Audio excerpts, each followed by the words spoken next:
Assalamualaikum warahmatullahi wabarakatuh. Faya ibadallah ittaqullaha haqqa tuqatih wa la tamutunna illa wa antum muslimun. Wa faqala ta'ala fi kitabihil karim, a'udzu billahi samii'ul alim minasyaitonir rajim. Bismillahirrahmanirrahim. Ya ayyuhalladzina amanu taqullaha wal tanzur nafsum ma qaddamat lighad wattaqullaha innallaha khabirum bima ta'malun. Wa qala Rasulullah sallallahu alaihi wasallam fi hadits syarif, innallaha yarfa'u bihadzal kitabi aqwaman wa yad'u bihi akharin. Shadaqallahul azim wa shadaqa Rasulullah sallallahu alaihi wasallam nabiyul karim. Hadirin Bapak Ibu yang dirahmati Allah Subhanahu wa taala, bersyukur pada malam hari ini kita masih diberi nikmat terbesar oleh Allah Subhanahu wa taala, yaitu nikmat iman Islam, nikmat yang akan menghantarkan manusia kepada kebahagiaan dan keselamatan dalam kehidupan, baik dalam kehidupan di dunia ini maupun di akhirat kelak. Salawat dan salam senantiasa kita curahkan bagi junjungan kita yang mulia, baginda Nabi besar Muhammad sallallahu alaihi wasallam serta seluruh keluarganya, para sahabatnya dan para pengikutnya. Dan semoga kita semua menjadi bagian dari umat beliau yang senantiasa istiqamah di dalam menegakkan sunnah-sunnahnya. Karena dengan menegakkan sunnah-sunnah beliau itulah insya Allah kita akan mendapatkan syafaatnya di yaumil akhir nanti. Amin ya rabbal alamin. Bapak Ibu yang dirahmati Allah Subhanahu wa taala, pada malam yang ke-29 ini mungkin tidak banyak yang bisa Al-Fakir sampaikan. Hanya saja mungkin kalau boleh Al-Fakir berpesan bahwa suasana Ramadan, termasuk suasana kebatinan kita di bulan-bulan Ramadan ini kalau bisa dipertahankan. Di luar bulan Ramadan biasanya kemudian dengan suasana yang tidak lagi kondusif, dengan suasana yang tidak lagi mendukung tingkat ketaatan kita kepada Allah Subhanahu wa taala, kemudian biasanya suasana kebatinan kita pun akan luntur dari suasana ketaatan kepada Allah Subhanahu wa taala sebagaimana yang terjadi di bulan-bulan Ramadan. Pada bulan-bulan Ramadan mungkin kita lebih sering membaca Al-Qur'an, lebih sering sedekah, kemudian salatnya juga lebih rajin, lebih tepat waktu, ya, hadir ke masjid setiap kali datang waktu salat, ya, dan seterusnya.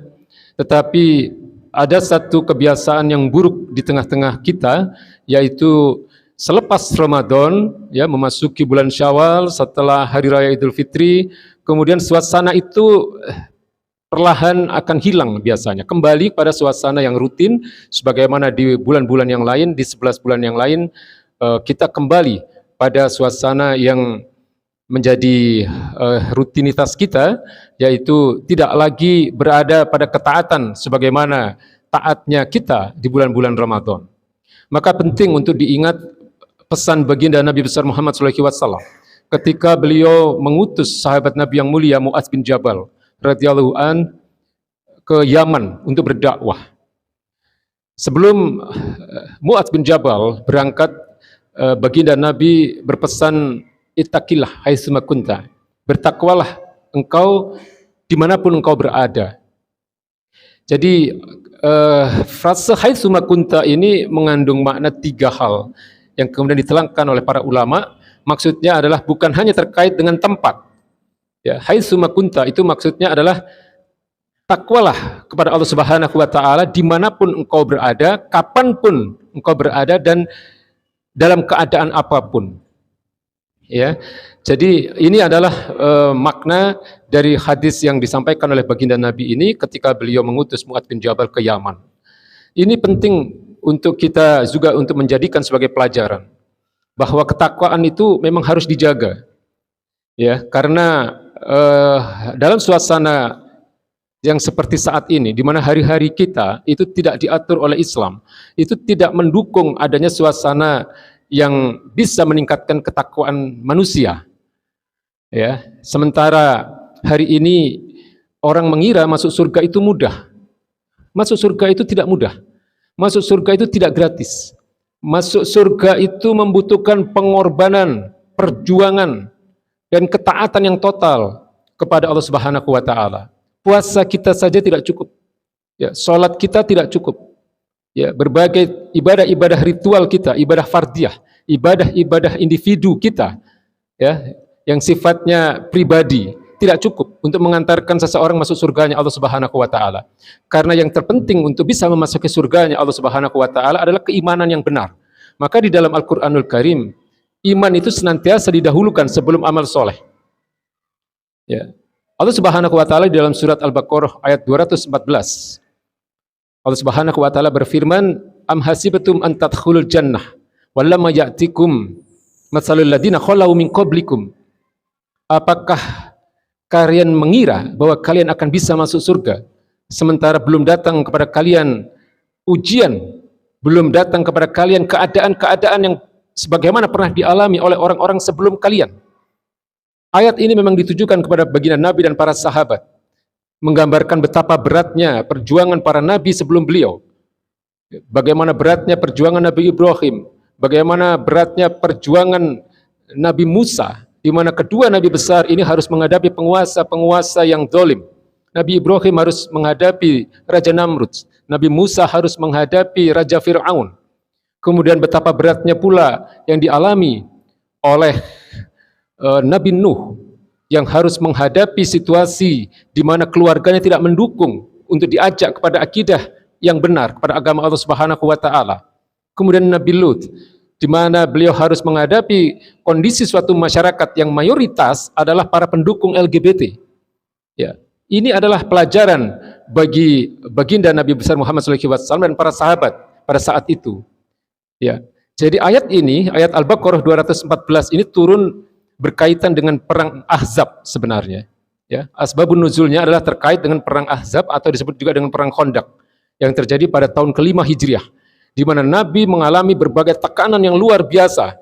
Ya, ketika beliau baru saja mendirikan sebuah negara, yaitu negara Islam di Madinah.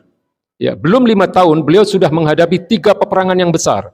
Pada tahun kedua Hijriah, beliau sudah menghadapi perang Badar. Kemudian pada tahun ketiga, beliau harus menghadapi perang Uhud, di mana dalam kedua perang ini tidak tergambarkan bahwa kaum muslimin bisa memenangkan peperangan itu. Tapi akibat atau tersebab karena adanya pertolongan dari Allah Subhanahu wa taala, baginda Nabi dan para sahabat bisa melalui berbagai cobaan-cobaan itu. Lalu pada tahun kelima datang satu pasukan gabungan, ya, koalisi yang terdiri dari orang-orang Yahudi, yang terdiri dari beberapa suku, kemudian kaum kafir Quraisy Mekah dan juga beberapa suku di Arab, yang semuanya itu bergabung untuk menghancurkan negara baru yang didirikan oleh baginda Nabi besar Muhammad SAW, yaitu Daulah Islamiyah di Madinah. Betapa berat perjuangan beliau dan para sahabat dalam menghadapi peperangan itu. Lalu turunlah ayat ini, ya, untuk memberikan motivasi kepada mereka. Am hasibatum an tadkhulul jannah walamma ya'tikum masalul ladzina khalau min qablikum. Apakah kalian mengira bahwa kalian akan masuk surga sementara belum datang kepada kalian apa-apa yang telah dialami oleh orang-orang sebelum kalian? Dan ini juga bisa menjadi pelajaran bagi kita, bahwa apa yang dialami oleh baginda Nabi dan para sahabat, ya, itu adalah jauh lebih berat daripada apa yang kita alami hari ini. Perbedaannya adalah, kalau pada zaman kenabian, yang mereka hadapi adalah perang dalam bentuk fisik, dalam bentuk militer. Namun hari ini yang kita hadapi bukan perang yang seperti itu. Ya, kita menghadapi satu peperangan yang musuhnya tidak terlihat, yaitu perang akidah. Ya, ini adalah topik yang mungkin bagi jamaah yang sering mendengarkan apa yang saya sampaikan, ini adalah topik yang paling sering saya sampaikan. Ya, karena memang ini persoalan yang paling penting dan paling berat yang kita hadapi hari ini. Kita hari ini tidak mudah untuk menjaga keimanan yang benar. Kita tidak mudah untuk menjaga akidah ini. Ya, sebagaimana apa yang dikatakan oleh baginda Nabi, ya'ti 'alan nas zamanun al-qabidu 'ala dinihi kal-qabidu 'alal jamri. Akan datang kepada manusia satu zaman di mana ketika mereka ingin menggenggam agamanya dengan benar, itu bagaikan menggenggam bara api. Karena apa? Keimanan kita hari ini itu sangat mudah sekali untuk tergelincir karena adanya perang akidah atau perang pemikiran yang menyerang kita hari ini. Betapa banyak orang-orang yang dilabeli sebagai ulama, betapa banyak orang-orang yang dilabeli sebagai orang-orang alim, ya, betapa banyak orang-orang berpengaruh yang mempunyai jabatan tinggi yang menyesatkan umat ini. Ya, betapa banyak hal itu terjadi, dan inilah saya ingin mengatakan betapa pentingnya kita menjaga keimanan ini. Karena hanya ini satu-satunya yang akan menjadi bekal kita yang paling besar di hadapan Allah Subhanahu wa taala. Ya, ibadah-ibadah kita itu tidak ada artinya kalau keimanan kita tidak benar, Pak. Wa may yabtaghi ghairal islami dina fala yuqbala minhu wa huwa fil akhirati minal khasirin. Ya, barang siapa memilih selain Islam, ya, maka mereka akan menjadi orang-orang yang merugi nanti di akhirat. Nah, hari ini banyak orang yang keluar dari Islam itu tanpa sadar itu bisa, Pak. Ya, banyak orang yang bisa keluar dari Islam tanpa dia merasa bahwa dia sebenarnya sudah keluar dari Islam. Karena apa? Orang itu kalau dia mengingkari satu ayat saja dari Al-Quranul Karim, dia sudah keluar dari Islam. Ya, mungkin pernah saya sampaikan kisah Abu Bakar As-Siddiq. Ya, Abu Bakar As-Siddiq itu pernah memerangi kaumnya yang menolak untuk membayar zakat. Ya, ini menjelang hari raya, sekaligus mengingatkan kewajiban kita untuk berzakat. Ya. Nah, pada masa-masa kekhilafahan Abu Bakar As-Siddiq, sepeninggal baginda Nabi besar Muhammad SAW, ada sekelompok suku yang terdiri dari ribuan orang yang menolak untuk membayar zakat karena mereka beralasan bahwa baginda Nabi sudah wafat dan tidak ada lagi kewajiban untuk membayar zakat. Lalu Khalifah Abu Bakar As-Siddiq memerangi mereka. Ya. Abu Bakar As-Siddiq beranggapan ini bisa merusak keseluruhan ajaran Islam. Meskipun kemudian sahabat Nabi yang lain yang mulia, Umar bin Khattab radhiyallahu anhu, beliau mempertanyakan kebijakan Abu Bakar As-Siddiq ini. Umar bertanya kepada Abu Bakar, "Ya Abu Bakar, apakah engkau akan tetap memerangi mereka sementara mereka masih melakukan sholat?" Lalu kemudian yang disampaikan oleh Abu Bakar As-Siddiq, beliau mengutip Al-Baqarah 85. Beliau katakan, "Afatu'minuna bi ba'dil kitab wa takfuruna bi ba'd." Apakah engkau akan mengimani sebagian dari isi kitab ini lalu engkau mengingkari sebagian yang lain?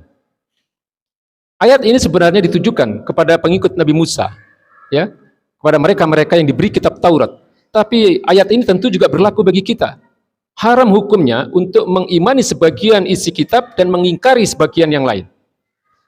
Nah, suku atau kelompok orang-orang di masa Abu Bakar As-Siddiq yang menolak membayar zakat ini, mereka hanya menolak satu syariat saja. Tapi kemudian Abu Bakar As-Siddiq menyebut peperangan itu disebut dengan Harbur Riddah, perang melawan orang-orang murtad. Artinya apa? Abu Bakar As-Siddiq sudah menganggap mereka keluar dari Islam karena mereka tidak mau membayar zakat. Bapak Ibu bisa bayangkan, hanya menolak satu syariat saja Abu Bakar As-Siddiq sudah memurtadkan mereka. Mereka sudah dianggap keluar dari Islam. Bayangkan hari ini betapa banyak dari Al-Quranul Karim yang ditinggalkan oleh umat Islam. Betapa banyak ajaran-ajaran Islam yang tidak lagi menjadi pegangan bagi kita umat Islam. Betapa banyak sunnah-sunnah baginda Nabi besar Muhammad SAW yang ditinggalkan oleh umatnya. Hampir di setiap persoalan-persoalan muamalah, ya, ditinggalkan oleh umat ini. Umat ini hanya berpegang kepada persoalan-persoalan ibadah dan akhlak saja. Tapi dalam persoalan ekonomi, dalam persoalan hukum, dalam persoalan sosial, dalam persoalan politik, dalam persoalan kenegaraan, pemerintahan, dan sebagainya, yang semua itu diatur oleh Islam. Semua itu diberikan petunjuknya oleh Allah Subhanahu wa taala dalam Al-Qur'anul Karim dan juga di dalam sunnah-sunnah baginda Nabi besar Muhammad SAW. Tidak ada yang hari ini dilaksanakan oleh umat Islam. Dan ini menjadi satu hal yang perlu untuk kita ketahui agar kita tidak terpeleset, Pak. Saya ingin mengatakan bahwa meskipun, ya, ajaran-ajaran Islam yang terkait dengan persoalan muamalah itu tidak kita laksanakan hari ini, haram hukumnya untuk menolak kebenarannya, haram hukumnya untuk menentang. Ya, itu bisa mengeluarkan seseorang dari Islam. Ya, terakhir yang ingin saya katakan, baginda Nabi 9 hari sebelum wafat, beliau mengatakan, "Wadidtu ani lakitu ikhwani." Aku rindu, aku ingin melihat saudara-saudaraku. Ya, ini diriwayatkan oleh Imam Ahmad dalam Musnad Ahmad, ya, merupakan hadis sahih. Ya, baginda Nabi mengatakan beliau rindu dan ingin bertemu dengan saudara-saudaranya. Lalu Abu Bakar As-Siddiq bertanya, ya, "Awalaysa nahnu ikhwanuka ya Rasulullah?" Bukankah kami ini adalah saudara-saudaramu ya Rasulullah? Baginda Nabi mengatakan, "La." Bukan. Ya, walakin ikhwani, tetapi saudara-saudaraku itu adalah alladzina yu'minu nabi walam yarawni, Ya, orang-orang yang aku sebut sebagai saudara-saudaraku tadi adalah orang-orang yang mengimani aku, orang-orang yang menghidupkan sunnah-sunnahku sepeninggalku, ya. Kemudian pada saat itu sunnah-sunnahku tidak lagi ditegakkan, tapi mereka berupaya untuk menegakkan sunnah-sunnahku, ya, pada zaman di mana ajaran Islam sudah mulai ditinggalkan oleh umatnya. Ya. Jadi marilah kita menjadi orang-orang yang dirindukan oleh baginda Nabi besar Muhammad SAW, yaitu orang-orang yang senantiasa berupaya untuk menghidupkan sunnah-sunnah beliau. Ya, bukan hanya dalam persoalan ibadah dan akhlak, tapi juga dalam berbagai persoalan-persoalan muamalah. Ya, banyak sekali yang hari ini tidak kita laksanakan. Ya, paling tidak jangan ditolak. Syariat Islam. Syariat Islam itu adalah aturan-aturan yang berdasarkan atau bersumberkan dari Al-Qur'anul Karim dan sunnah-sunnah baginda Nabi besar Muhammad SAW. Ya, saya kira itu yang ingin saya sampaikan. Mudah-mudahan pada malam hari ini menjadi malam yang bisa menjadi renungan bagi kita bahwa 1-2 hari lagi kita akan meninggalkan Ramadan ini. Ya, semoga kita benar-benar yang dikatakan sebagai mendapatkan kemenangan itu, yaitu dapat mempertahankan ketakwaan kita di 11 bulan yang lain. Barakallahu wa lakum fil Qur'anil azim wa nafa'ani wa iyyakum bima fihi minal ayati wa zikril hakim. Innahu ta'ala jawadun karim, raufur rahim, fastaghfiruhu innahu huwal ghafurur rahim. Assalamualaikum warahmatullahi wabarakatuh.